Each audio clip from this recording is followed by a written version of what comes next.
move this over here.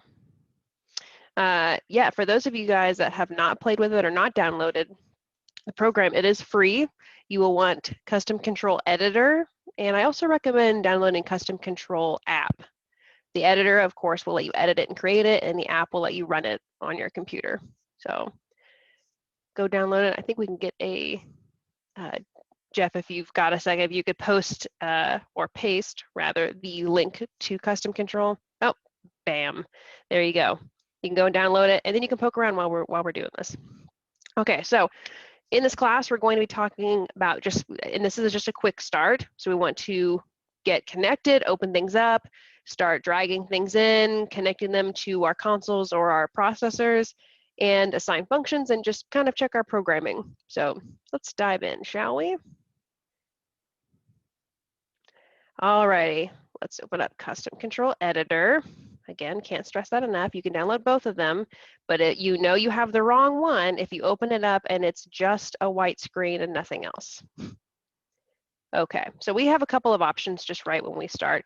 We can create a new config from scratch, meaning we have nothing to work from, we're just making something fresh. Then we can also load a config from the drive, as in from our computer. So maybe we have a template that we downloaded from the Allen and Heath forums. There are lots of good ones in there.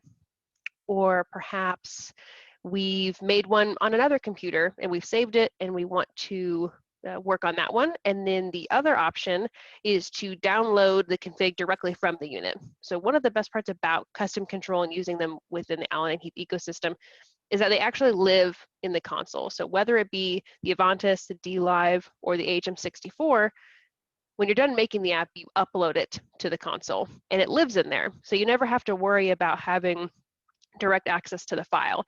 I can upload and work from things on this computer, and then I can go and get on another computer that's connected to my console and download it and work on it that way. So that's all great. For now, we're going to create a new one. Okay, so this is the first page. I hope you all have a cup of Joe, as was instructed in the email. So this is the layout manager. And basically this will be where all of the pages live. You can make many different kinds of pages that do different things, but this is like a bird's eye view of all the pages you've made for a particular unit. So I'm under layout manager here and you can see that. You guys should be able to see my mouse. Yes, I hope so, because we do, great. First thing I'm going to do is pay attention to my details window. So it's this little gray window here on the page, and it lets me know the different names, the devices that can get attached to it, and things like that. If I hit details, click, then I get this little window, and this will let me change the name. So let's think of what we want to do today. Let's do maybe a streaming control, where we're just controlling maybe control groups, something like that, and sending them to an aux perhaps. We'll kind of decide along the way. But basically we want to just have an iPad app where we can control the stream mix for maybe a Sunday worship. All right, so change the name. That's great. Users are going to be, if you have user profiles on your console or the HM64, you can say, hey, when Jake logs in, I only want Jake to be able to see this page. Usually all is okay. But it may depend on what you're kind of trying to do. Then we have devices, so you can set them to only work on specific devices like a desktop computer, a phone, or a tablet. Normally I do all of them, so no matter where I'm at, I have access to everything. Hey, Gary's joining us. So I have complete access on whatever device I'm on. But you could create a specific layout for maybe if you were doing like an IEM custom control app. Maybe you wanted to make one that looked really, really condensed if it was on a phone, and one that was less condensed and more granular if they were on a tablet. So you could do that as well. Then we also have an option to change the orientation. So any orientation, no matter how they're holding the device, or we could change it to portrait only or landscape only. And so already we're kind of finding all these different ways we can change how we're interacting with this. I've seen apps before where people programmed it to look one way when they were holding it in portrait, and then when they changed it to landscape, it expanded and added faders and other stuff depending on what the need was. So you could do it like that. Then we have a scene selection button. So the scene basically says, okay, when I'm on this particular scene or this particular preset, this is the page I'm going to recall. So maybe you have a scene that's labeled Wednesday event.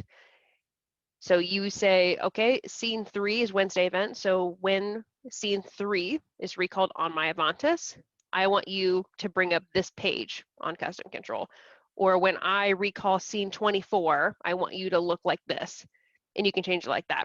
Or you can have it like its default setting is to all. So no matter what scene or preset you may be on, this is the page that's going to be showing. And then lastly, we have an aspect ratio. Oh, let me take one step back here. If I deselect all, I can do a range. It doesn't have to be just one. I could do one through 305 if I wanted to, or I could do 2 to 10, or 360 to 363. You also see if I deselect this, I get this little red exclamation point. That's going to be a notice to you that one of these things needs to change. They won't let you make multiple pages for the exact same set of settings. Otherwise, the custom control app literally doesn't know what to show you. So you have to change one of these things. You could have it be for all users on all scenes, but you have to say, okay, well, if they're on a desktop, do this page. And if they're on a phone, do this page. But they cannot have 2 pages where every single one of these details matches. It won't let you do it. And then finally, we've got aspect ratio, where you can do it fixed or you can make it kind of movable. I normally just keep it fixed and I'll do 16:9, but you can put in any aspect ratio you'd like. There we go, and you can see how it's changed shape. So, all right, we've set it up, we've got the kind of guidelines going. If I double click this, I open it up and now I'm looking at the real editor. The biggest parts when we begin, after we've already lined out all of our guidelines, is making sure that our toolbox is for the console or the unit that we actually want to connect to. So if I click right here, I've got some options. I can do a D-Live mix rack, I can do an HM64, or I can do an Avantis. You can switch between these at any point. The only reason I really draw attention to it is because when you click on one, it's going to default all of these tools to that specific console. And the consoles and the matrix processor, for instance, they do slightly different things. So you want to make sure you're using the right functions and the right tools for the right console. So if I randomly click in this button, you should see over here on the properties pane, another very important piece, it's automatically selecting the D-Live and Avantis button, but I can change it to an AHM button if I wanted to. But again, we want to make sure that everything is matching what we're connecting to so we don't have any programming errors later on. Let's go back there. We'll delete this. Okay, just a few other things that I want you guys to look at. I'm going to zoom in here, click. Here we've got our view that we can change. Maybe I want to look at this in 4:3, or I want to look at it in portrait. I've got our little play button, which will let us test to make sure the buttons are actually functioning. We've got the cut, copy, and paste buttons. Here we have our grid size, and I'll actually turn the grid on. And if I make this bigger, you can see the grid is getting much larger. I like keeping it at 1 so I can do really, really tiny movements, but keep things very aligned. So I can toggle that on and off. Then I've also got snap to grid that I can turn on and off. And then we have a light and dark grid. So depending on what color background you're working on, you can do that. And other ones are other important things will be the align and the order buttons. So when you have multiple objects that you want to align a certain way, this is a helpful tab. And the order, as in sending them front to back, is also really important. Sometimes you'll drag in maybe a photo later, and you're going to want that to probably be behind everything else. Then, of course, we have the undo and the redo and the zooming buttons. Let me mute my phone here. So let's go over the toolbox. First, we've got image, and that's going to be what you think it's going to be. You can upload any image that you may like. I usually keep a couple of abstract images in my cloud just for such an occasion. But let's look over here on the properties tab. We're really going to be focusing on the properties tab. So we've got an image. This is going to tell me the location and the XY on the grid. Then it's going to tell me the size. It's 20 by 20. And then it's going to have this little image. Right now it just says default. There's no image actually uploaded. Whenever you see a little plus sign next to one of these property tabs, you can actually upload something. So I will click that so we actually have a picture to play with. Let's see. I've got a couple ones of some theaters that I've used before, little icons for different things. Let's do this purple drape. All right, so that's tiny. Now I could sit here and click and upload. No, web, I cannot do it. I cannot upload that. I mean, I could, yeah, it would self-destruct, right, Jeff? Now I can, instead of clicking here and dragging on all the corners, which can be a little tedious sometimes, we've got these two buttons up here, these horizontal, fill horizontally and fill vertically. If I just click those, boop, boop, done. Now it's fitting perfectly. And I don't have to worry about it. Now I know it's working. I'm also going to change this to a white grid so we can see it a little bit easier. So we've got that. That's all looking good. I'm actually going to turn this grid off. Doop, doop, doop. There we go. Next up, we've got a label, which would be text. It does exactly what you might think. Again, the first things up are the location and its size. And then here's where I will actually type the text. So maybe we'll do Sunday streaming. Cool. Then I can change the alignment. I'm going to do, let's keep it left. That's fine. We'll change the font. And I've got plenty of options here. Boop, boop. You have to say, yeah, you do have to say boop, boop while you click on things. I thought that was a given. Let's do Antic Sands. And then I'm going to change the text color because obviously this is a darker background in some areas and I want to be able to actually see this. So let's change that. Stick this up in the corner. This is just so I know what page I'm kind of looking at if I was using it. And I can just use these little green corners here to change the size of it. So let's get that. I think that looks pretty decent.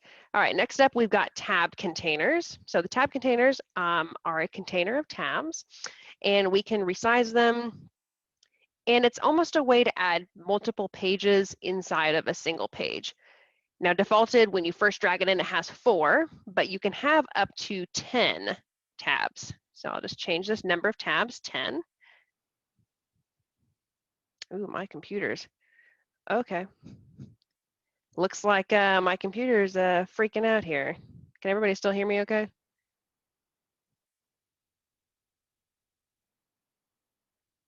There we go. Okay, good. Let me, in record time, rebuild this. Somebody time me.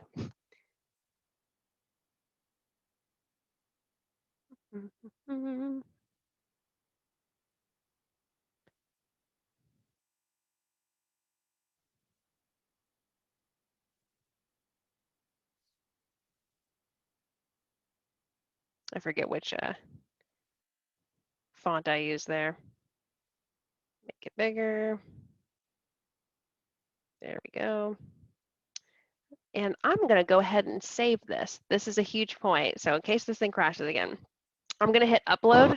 And that is very important. When you're done working on it, it won't actually live in the console or the unit until you actually hit upload. So I'm going to hit upload. And I have 2 devices connected. I have my AHM and I have my Avantis. So I'm going to just upload this to my Avantis just so it lives there. So if this crashes again, I can do this. Alrighty. Tab containers. So I can have up to 10. Oh, let me zoom in a little bit. There we go. So I can have up to 10 if I wanted. And you can see it automatically adjusts and sizes them. I can even stretch this. And so you could have, in theory, if we were doing a Sunday streaming where I wanted full, complete control over every single channel, I might need 10 tabs. You know, if you fit, 8 or 10 channels on a single page or 6 channels on a page, you may end up needing more tabs. But I can sit here and I can change them. Like maybe this is drums and this is guitars, or maybe I do it channels 1 through 8, 9 through 16, 17 through 24, yeah. So maybe let's just do 3 for right now. So I just want to have 24 channels of control. And then I'm just going to randomly click some things in here. So I've selected tab 1. If I just sit here and drag things over, they are now in this tab. And if I click onto the next tab, nothing is here, and nor is it on the third one. So I can put different things with different needs on different tabs, depending on what I'd like to do. So we'll delete that for now. I don't think I'm going to be needing a tab container. There we go, delete. Okay, then we have a rectangle, and that's a rectangle. You can change the color. I normally like to use this rectangle as, and I will adjust this opacity. So I can basically just use it as a way to use maybe a more exciting background or something that maybe a little bit harder to see some items on, but when I put this darker rectangle behind it, I can still see the image that's laying in the background, but it will help my eyes focus on anything that I'm dragging to the front. So I can change the opacity here if I just click on it and I go to click on color, and I can change this. I'll even go a little bit lighter. There we go. And I'll even make this a hair bigger. Stop that. There we go. This a little bit bigger. Okay. Then we've got source selector. And the best way I use source selector is when I'm on the HM64, which is our matrix processor. You can have outputs go to like specific rooms, and you can use a source selector to say, yeah, just pick between these couple of things to let the room user decide what they want to listen to. So I may do, you know, a Bluetooth phone, a DVD, or a mic, and they'll be able to sit here and tab through or select through a selection of sources, like house music or a DVD player or a microphone.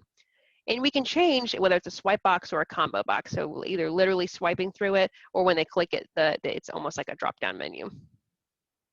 And then you decide, okay, of all the source selectors available to you, which one is it? That's going to be a big one.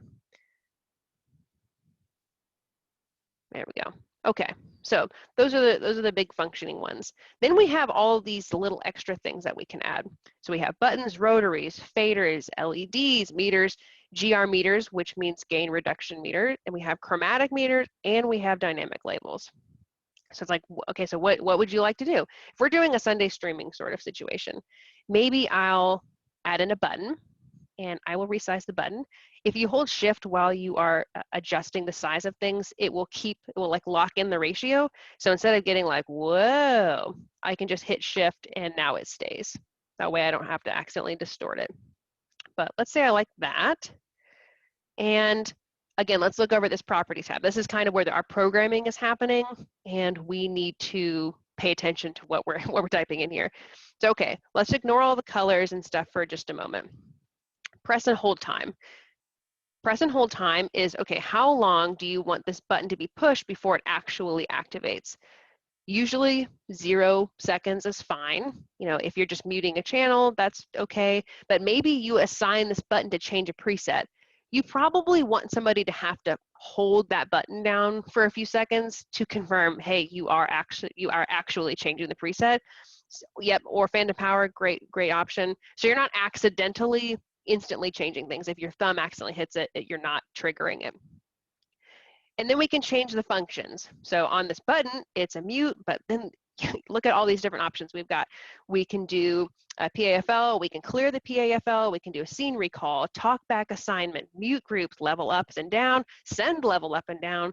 We can make the automatic mic mixing channel active. We can turn off the automatic mic mixing, tap tempo. We can do a custom MIDI string, or we can do a send assignment. So maybe I do send assignment because this is a streaming thing. I'm going to do send assignment because if I put just a channel mute, that would mean I'm muting the channel at front of house, and I don't want to do that. I'm doing something else. I'm controlling just a little bit of the stream. If I do send assign, I'm basically turning on or off the assignment of one channel to a particular location. So I've done send assign, channel type. So where are we starting at? I want this to be, let's do a stereo group. I know you guys can't see it behind my virtual background over here, but it's I have an Avantis sitting behind me. It's just not ready for your viewing quite yet. So we'll do stereo group number 1. I want my first stereo group, and I want the destination channel type. So we're starting from stereo group 2, and this is depending on where my stream is going. So let's just say it's on stereo aux 2. It's my second stereo aux. So just to reiterate this, we are doing a send assignment from stereo group number 1 to stereo aux number 2. Now we can look at some of the other fun stuff. So I can add text if I wanted. Maybe I do this, and let's see, button. And I can put text directly over the button. I don't always love doing that. I'll normally add text, like just drag text underneath here and do it. Like maybe this will be, if we're doing control groups, let's do a drums one. And let's do a center alignment. And let's do a different font here. Let's do this. And I'm gonna make it white so I can see it easily. Drum, cool beans. All right, I'll make this a little bit smaller. And now I'm going to click both of these items, going to hit align, and I'm going to center them so I know that everything is nice and straight. And I can just hold shift and click multiple items and move them around if I'd like. I'm going to move this up a smidge. There we go. Okay. So back on the button. We've got more people coming in. There we go. So I click back on the button, and we can go back and look at all these things. So I didn't want to add any text, but we do have these images. Remember how I said we could, if there's a little plus sign, we could add our own images? Well, obviously there has to be some kind of a default image. So right here it says theme 1 off 1 and theme 1 on 1. If I click on these titles, I get a little selection of things. Here's the different buttons for theme 1. I can click on this button, which will show me the different themes, and we've actually got 5 different ones that you can sort through, so you don't have to, import your own if you don't want to. There's plenty of places to start. So we can do theme 2, theme 3, theme 4, and we've got theme 5. I'm quite fond of theme 3 normally when I'm programming things. Oh, there it goes. Man, Windows computers. This doesn't happen to me on a Mac, people. I just want to be very clear.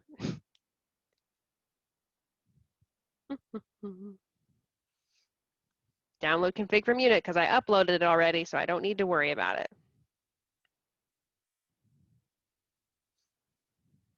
There we go. And we won't worry about doing this too much. Always save your work, kids. I know Tim is on this call, so I hope I know he's seeing this.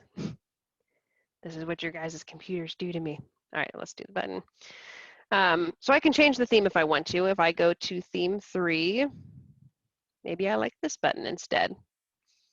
And when I click on that, I can also change what the on button looks like. So I will also click on this. I'll hit my little play button here. So when I hit this, I can actually play it and make sure, yep, this is what it looks like. I'm okay with this. This is fine. I can change the color underneath it. So maybe I want something blue.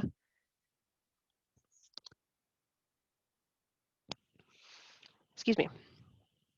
So now if I go back to this play, now it should be blue. Yep, dynamite. And, but really, again, the biggest focus, playing around with the colors is always super fun. But the biggest things are going to be these last, normally like 5 or 6 lines on the properties tab is the programming. Like, how long do you want to hold this? Where are we starting? Where are we going? And things like that. But let's talk about really quickly the rotary. It's a rotary, so we can do things like change the pan or do a level. It can be a main level, as in like the channel level, like our channel fade or something like that, or a send level of one channel to another channel. And then we have to decide, okay, channel type, do you want this to be DCA? We can do an input. It can be a group or a matrix or an effects return.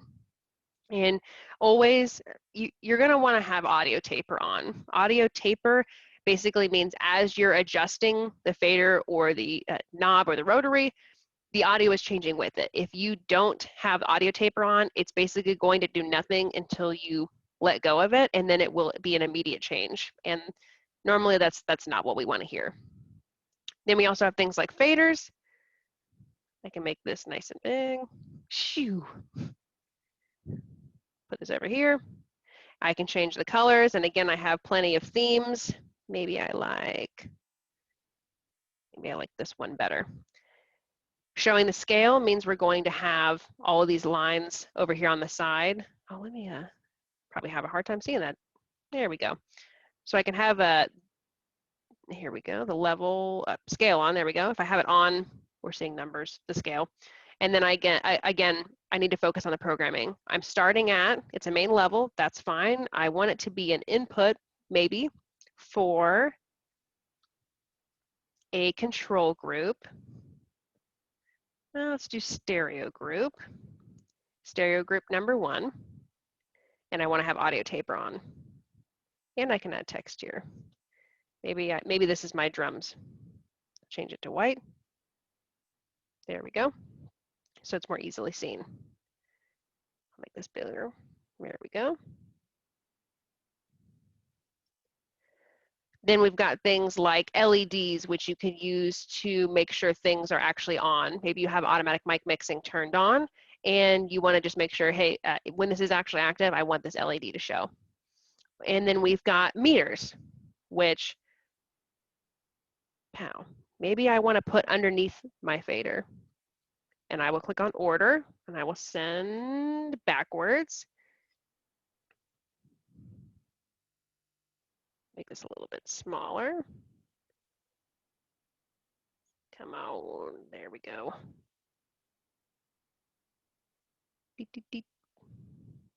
Just want to make it pretty for you guys. There we go.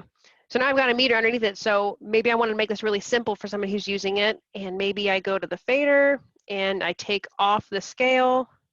So all they're looking at is the fader over a meter. And I will even take off the scale and the meter as well to make it really simple for them to hop in and just use things. This could be maybe in an IEM scenario. You don't want your backup vocalist to have to worry about numbers and anything like that. They just know if this thing is red, it's bad, and the fader adjusts it. So I can do things like that, and I can assign the fader, the meter rather, there we go, to be an input or any of these things. And you can see, like, just as you start dragging in items, there is so much possibility to do anything. And I'm going to upload this, even though it's hideous right now. There we go. And I can choose on the meter the pick point as well. I can do post preamp, post delay, anything I'd like. Then I've got GR, which is my gain reduction meter. Maybe I want to see, maybe if it's like a pastor or the chair person is speaking and I know I have a compressor on them, I want to have a small GR meter, the gain reduction meter, to see how much they're getting crushed, if at all. Maybe I want to keep an eye on that. Then we've got the chromatic meter, which any of you guys that have ever used like the SQs and the Qs, those use chromatic meters. It's a way to kind of, almost like a meter view without having all the space of the meter. So, and you can change the colors on here as well. So maybe I want channel type. Let's do stereo group 2. Source left, I want my pick point to be post preamp. That's totally fine. And we'll have that going. Maybe I have that sitting over here. This is turning out to be much uglier than originally intended. So don't hold this against me. My real programming is much prettier. And then we have dynamic labels. Dynamic labels are really fun because they basically just take the label from the unit. So if I have a dynamic label, if this was an AHM64 and I have my channels labeled handheld and wireless, or if it was a D-Live, I could just go in here, drag this in and say, yep, it's a channel name or a fader level or a scene name. And I could say, yep, channel color on. So whatever, if this was channel 2 on a D-Live, if that channel was red, I want it to be red on here. And I want it to be an input, and I want it to be input 32.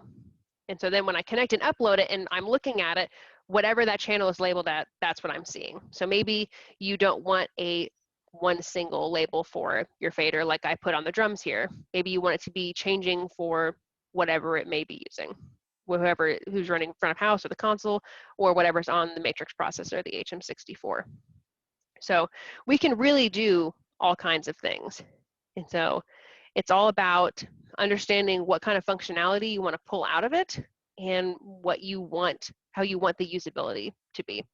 And again, once I'm all good and done, file upload, that's peachy keen. And I'm even gonna hit save here. Let's do stream test. There we go. I can hit the little play button and I can hit connect now and say, okay, I really do want you to connect to my Avantis console, and it will connect and it will show me exactly where things are at. And you guys can't see it, but the fader behind me is actually moving when I use this. So very helpful. I can actually turn this on and off. So I can be working on my HM64 or I can be working on my Avantis and have it be sitting next to me and do this and check and say, yep, this programming is absolutely correct. Or I can sit here at home and work on things and send it to somebody else. I often help people troubleshoot their programming on these things or their logic in it. And they'll just send me the file and I'll be looking at it with them and we'll be poking around together. And it's just so easy to send each other files and work on things together with all the kinds of designs. So I want to make sure that I'm opening up the floor. What are you guys curious about? What do you guys want to see? What have you attempted? The floor is open. Are there templates available to customize? Not formally from us, but I have several made. If you send me an email, which you should have, if you guys all got the, if you're here, you probably got the email from me earlier today. Give me a shout out, send me an email, I'll give you one, but also the Alan and Heath community forums. People have made some and those look pretty good. Here's to keep a couple on me. Let's see. Let's open one. I'm gonna exit out of here and let's reopen it so I can. I'll connect to my Avantis that way. Download config from unit. Let's see what my squirrel's doing. So like, here's one, I'm working on a ballroom scenario where you can, depending on how the ballrooms are configured, you can change them around. I have them activating where you have to push and hold it for 3 seconds before all of the configurations change. I've got a grand ballroom where all 3 ballrooms are together.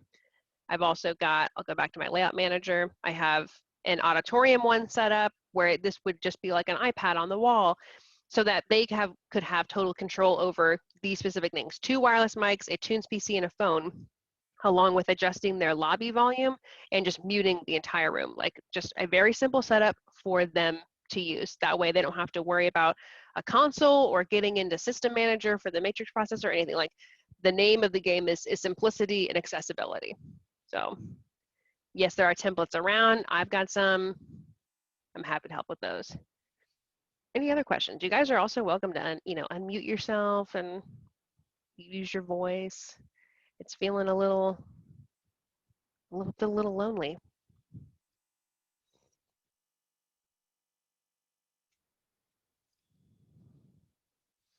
All right, Jeff says he'll add a link to the templates on the mini masterclass landing page.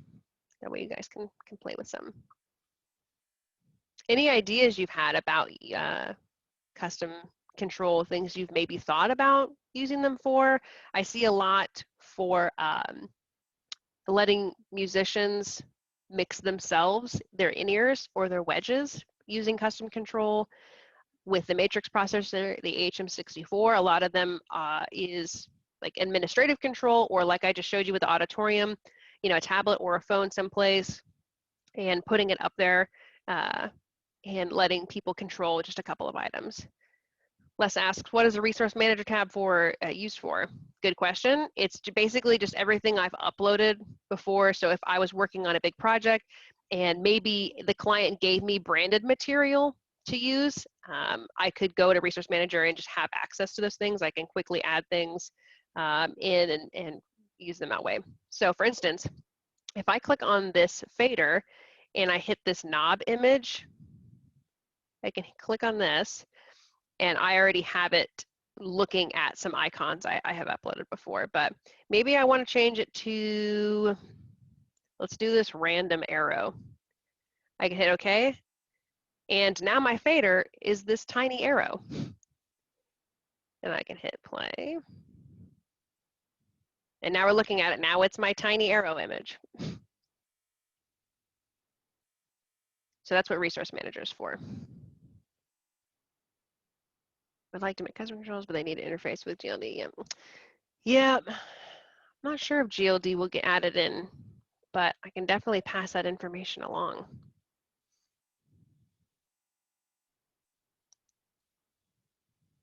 What Allen and Heath products does custom control work with? It works with the D-Live system, Avantis, and the AHM64. If I exit out of here, and you can see in my toolbox, these are my options here. A mix rack, so any D-Live mix rack, including the DM0 and up, the HM64 or the Avantis. I wouldn't be surprised if we saw some more things coming in, but it may just as of right today, as of this mini masterclass, it's those 3 items. It's a lot more than 3, but any other stuff you guys want to see? Maybe it's just me that enjoys programming this a lot, but I do enjoy it. It's easy to make things branded for clients. It's easy to make things look good with very little effort. And I really appreciate that. And that I can make anything I want. I have a little admin page here. This goes hand in hand with my matrix processor, the HM64, like my ultimate config page. If you guys were with me on my first session, I did reference that quite a bit. So this is my custom control for it, my admin page. So I can go and click on these and open up any of the other control pages for a particular venue. And you can see I have quite a few pages up here. I'm working on making some IEMs for folks, and I've got different users on these, like only the person who's in the ballroom can have access to the ballroom page. The admin has control over everything, of course, and things like that.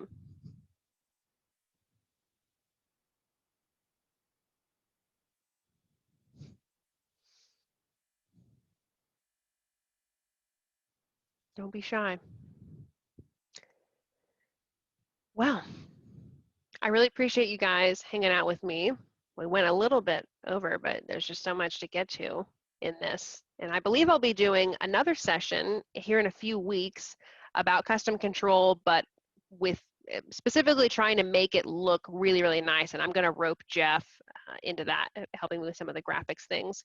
So if you guys play with it, custom control between now and then, by the time you get here, for the graphics stuff, you could do some fun things.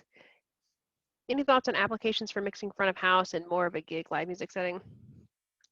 Oh yeah, I mean, you can absolutely program this as like a sidecar almost, and having your most important, meters or faders or buttons available to you, like right next to your console, and you could absolutely do that.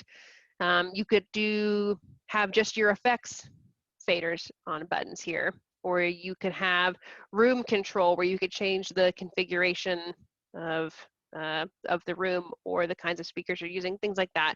There's lots and lots of applications for front of house and live music settings. It is by no means roped into just like an auditorium installation. You may have covered this, but what is a dynamic label? So a dynamic label is a label that changes depending on what's happening on the console or on the HM64. Essentially, if you made a dynamic label for channel 1, the name for channel 1, whatever the console says channel 1 is named as, and whatever the color is assigned to it, that's what's going to show up on the dynamic label. So that's really good for if you wanted, so for IEM mixes or letting them musicians mix their wedge, just letting them pop up and just see exactly what they're named as. So background 1, background 2, guitar, bass, they're able to see that easily, and color code and the color coordination. No problem, Les.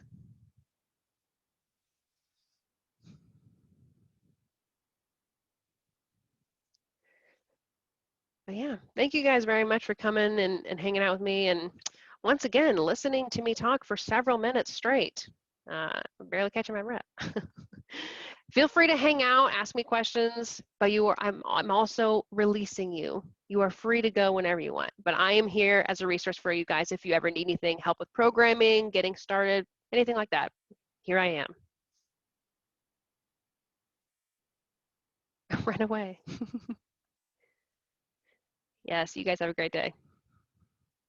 All right, Josh, what's up?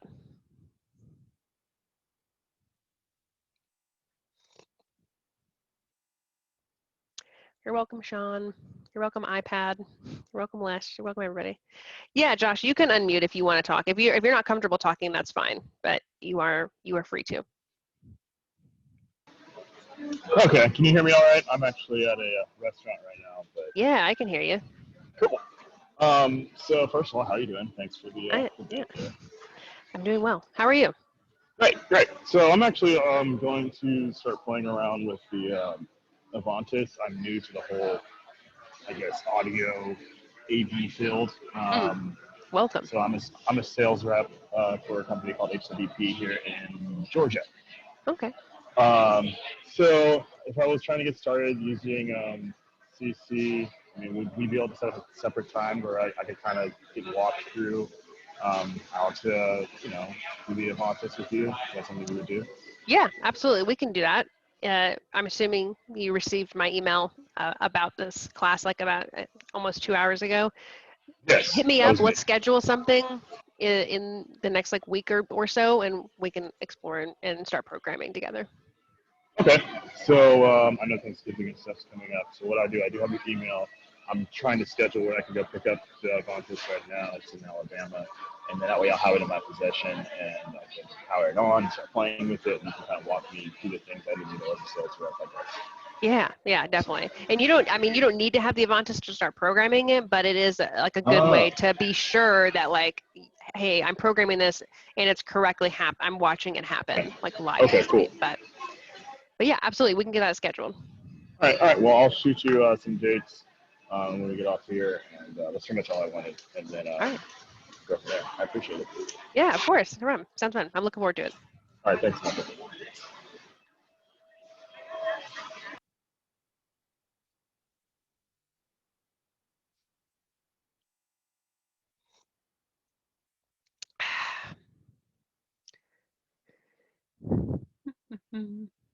How is the weather where you are, Jeff?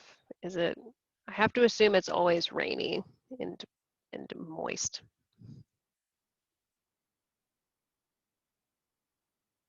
Oh my gosh, I think Jeff is gone. Is there any limitation on graphic memory? I don't know quite how to answer that. I have yet to hit it. You definitely have resolution limits on the images that you upload, but I have not ran into, oops, I don't have enough, I have enough space. The fact that there's a resolution limit really helps keep the size of the graphics on there down, but I haven't run into, I'm sure there's a very specific answer, but I have not run into it yet. I'm assuming it's quite a bit.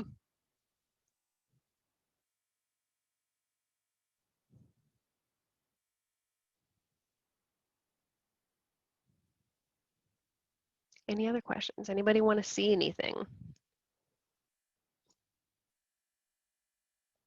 Oh, I should change this back. It's a good looking arrow, but we don't need that. Let's go back over here, theme, make sure they all match. There we go.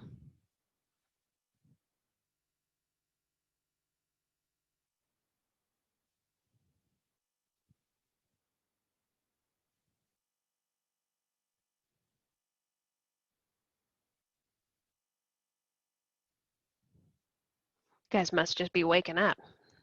2 weeks ago, I had lots of people talking. Just because you came in muted doesn't mean you got to stay muted.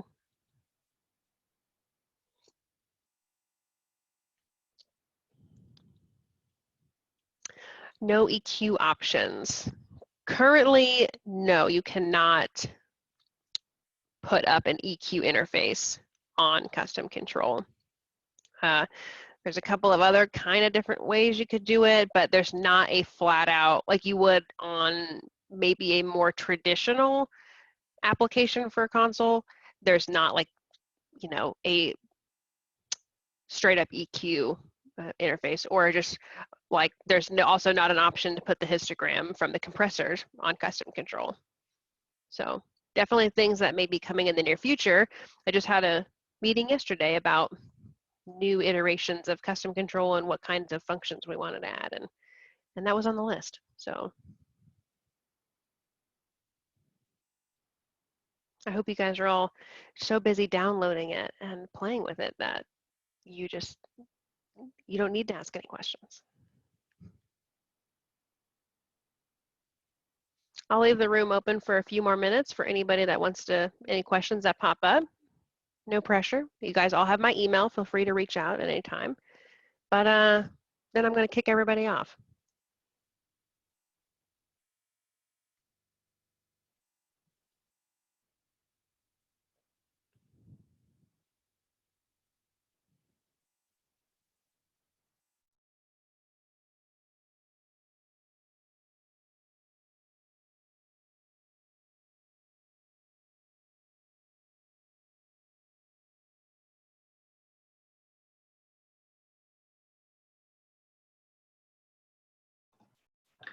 Hello, just a quick question. Can you hear me? Yes, I can hear you. Yep, sorry. Go ahead. Okay. So I'm interested in some of the other courses, but I just signed on because I know that there's a time difference from where I am to where you are. Mm. So how long ago did you just start this session? This started at about 52 minutes ago. Okay. So you started at 12 o'clock then. Okay, so that's perfect. So Yes, and we've been recording, and here, I think in the next few days or early next week, we'll have the recordings available on that mini masterclasses landing page, so you can watch them. Perfect. As long as you sign up, you'll have access to the recording kind of thing? Yes, so you should be free and clear of that. Yeah, excellent. Thank you very much. I appreciate that. Yeah, no problem. I love this software, by the way. It's, I mean, I haven't used it personally, but I've seen it used, and the whole Allen and Heath infrastructure, you know, is really quite expandable, which is what I really like about it. So it's pretty cool. Yeah, yes, absolutely. I appreciate hearing that. Yeah, that's one of the things I enjoy about it, is that it's extremely flexible, like much more than some other manufacturers. That we really just kind of, we set up a couple of guidelines and then say, all right, well, here you go have fun, do whatever you'd like. Yeah, for sure. Yeah, like other manufacturers, they don't have the flexibility with a lot of the hardware and the infrastructure in terms of, you know, all the IOs and Yeah. room capabilities, all that kind of stuff. Whereas you guys really tend to cover all those bases, which is what I kind of appreciate. But Yeah. I know Allen and Heath is pretty popular, but I'm surprised they're not more popular in compared to like some of the other vendors out there. Yeah, we're definitely getting there, especially Allen and Heath in the last few years has, I mean, we've done some really great work, and thanks to people like Jeff Hawley, our marketing maestro, you know, more and more people are getting to know what Allen and Heath is offering, and it's it's catching fire. I'm seeing it in the install and like House of Worship world especially, and as soon as, you know, everything is safe and things start opening up, I'm completely expecting that to also bleed into the touring world. It's just because you can't get this kind of configurability and flexibility with other manufacturers. So we're getting there. Yeah. Tell your friends. Yeah, totally. The House of Worship world is definitely a nail on the head when it comes to the Allen and Heath infrastructure. It's just such a perfect fit. Yep, I'm a part of a lot of like Facebook groups, like Church Sound and Media Techs and other groups like that. And I'm seeing, you know, less of other manufacturers and more Allen and Heath stuff. So it's, right. Yeah. Yeah, so I'm here from Canada, and I mean, I know Allen and Heath is popular, but I'd like to see it become more popular, especially in a lot of those forums that you say that you talk about on Facebook and different places. I mean, I'm part of those too. But you know, I see lots of people purchasing Allen and Heath, and lots of discussion surrounding Allen and Heath. Mm. But still, some groups, some major groups who do a lot of teaching and training and stuff, they don't cover the Allen and Heath stuff, and I'm waiting for it. Yeah.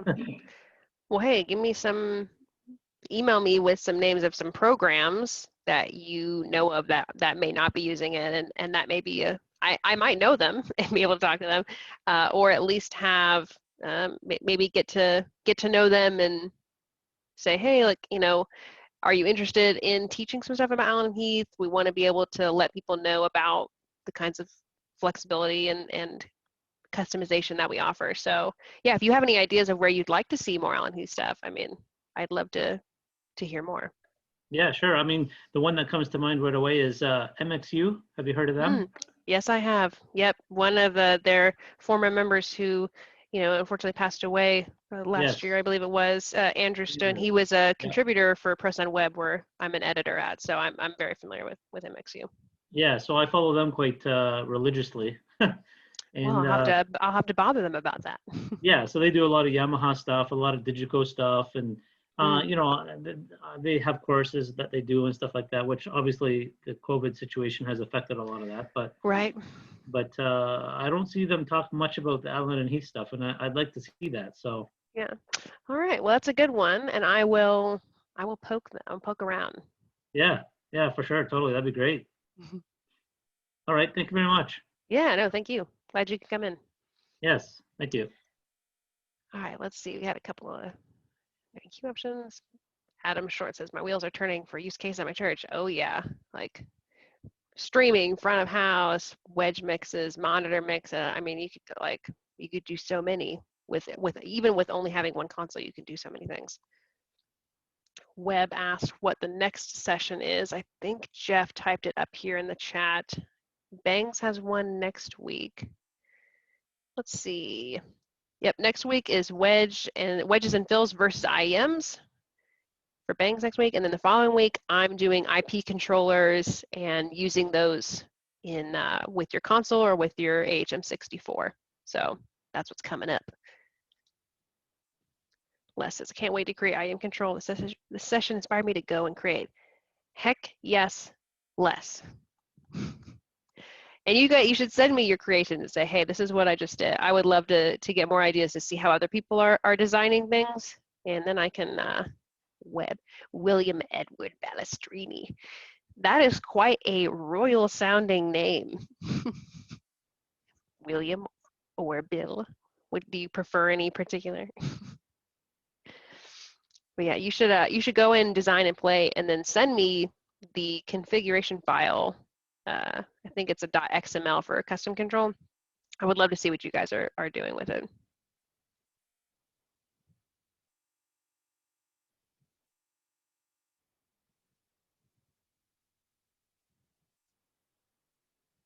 Do some buttons here.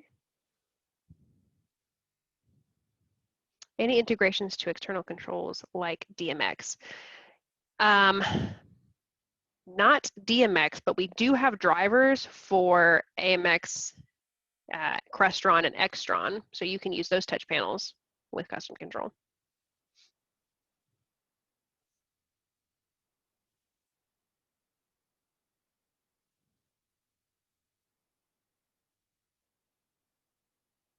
I created my own DMX. Say what? You should definitely email me about that. I would love to hear more about how you did that.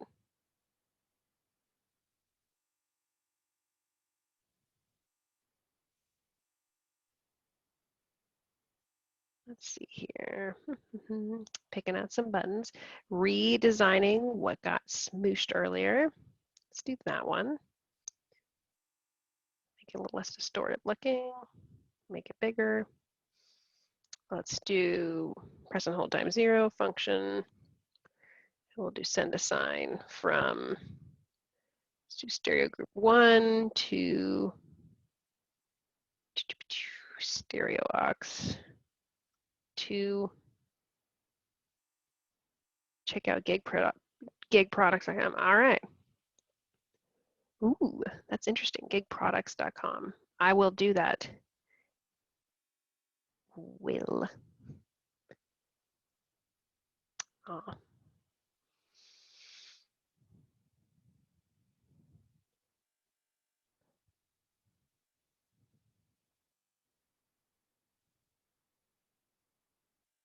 I'll just keep doing this while you guys are hanging with me.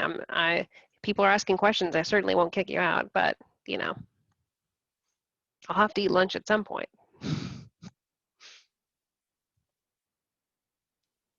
this white.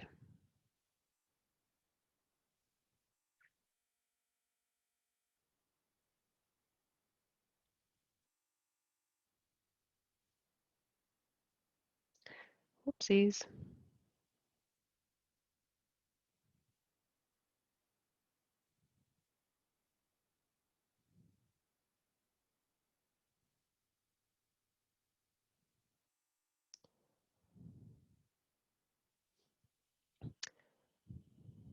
Cool. Things slow down that effort. I'll order you pizza. All right. Well, I mean, I don't know how long the pizza will take to get here, but I do enjoy pizza. Who doesn't like pizza?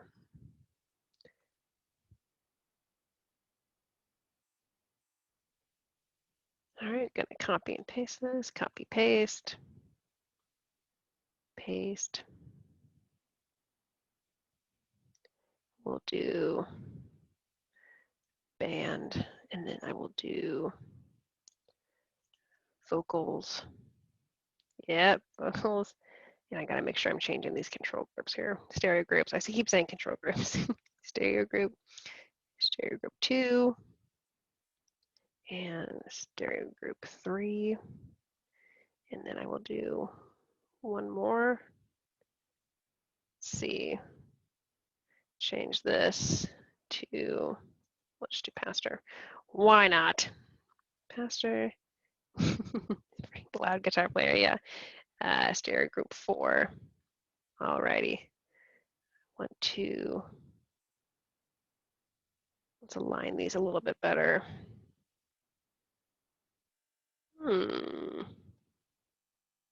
Well, didn't mean to do that. There we go. Distribute. All right, well, that's not doing what I want, so let's just scooch these over manually. Actually, let me go back.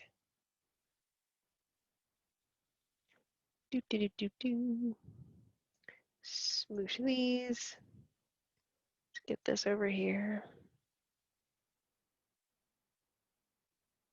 There we go. And I'm going to want some chromatic meters to make things easy.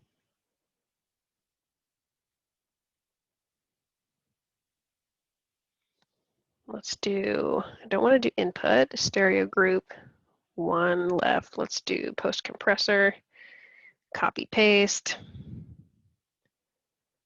paste, paste. Change this to stereo group 3, stereo group 4. Make sure I change this to stereo group 2.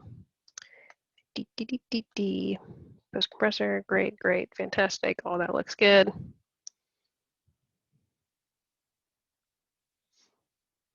Alrighty.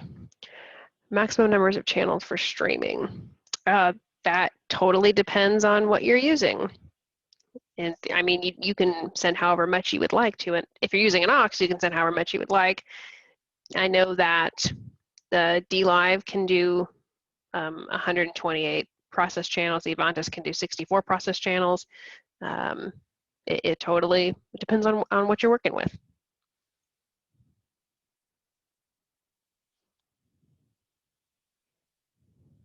Alrighty, got my chromatic meters. Easy peasy, this will be the mute. And let's do this. Actually, I'm gonna highlight all of these so I can change them all at once. Bup, bup, bup, bup. And I'm going to get back over there. Select these. I want to, whoopsies, didn't select the labels. Get over here. Scoot you guys up. Now I'm gonna make this a little bit bigger. That looks distorted. There we go. Oh, it's about to crash. I can feel it. Save.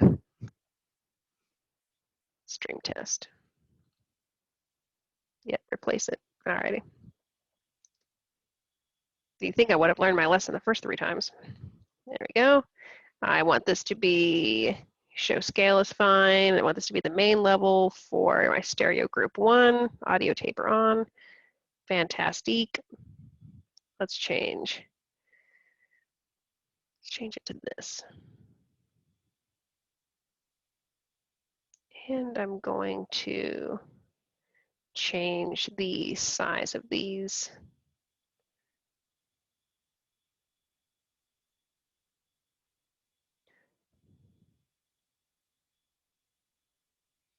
Just moving stuff around. I can do this all very easy. I'm trying to download CC, but it seems that I have to send a specific choir. No, you shouldn't have to. You should be able to just download it as is. Unless you're talking about making sure that you're downloading Custom Control Editor, not the app, which would be the only time I would think it wasn't working correct.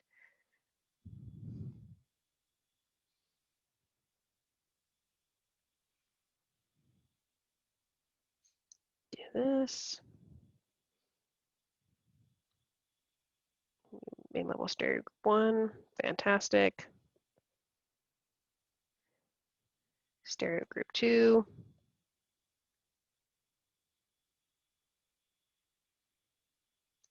Stereo group 3.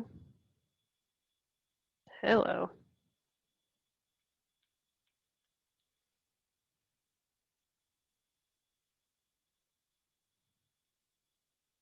There we go.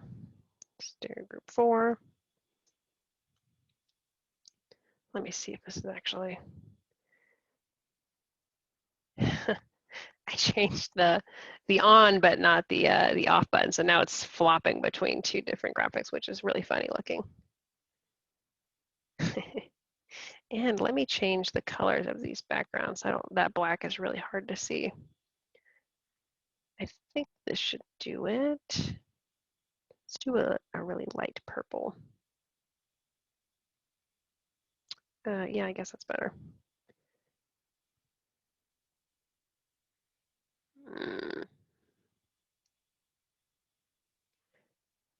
Excellent. And let me just do a batch change really fast. 3, 5 is what I want. 3, 5, there we go. Now it shouldn't look silly when I click them. Sweet. Let's change this color. Let's do a green. Okay. Hit play. Nice. And I'll upload. All right, it's 12:08 and you guys are still hanging on. Haven't had any questions. Did I see a temporary latching button? Where were you seeing that? When I was using it, which is depending on your assignment. I mean, I'm turning it on or off, so it's like it automatically latches. It's not temporary.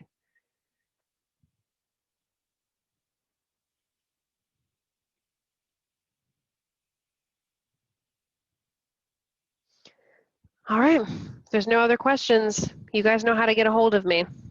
Please don't be afraid to reach out. I'm a resource for you. And I hope you guys have a great rest of your day.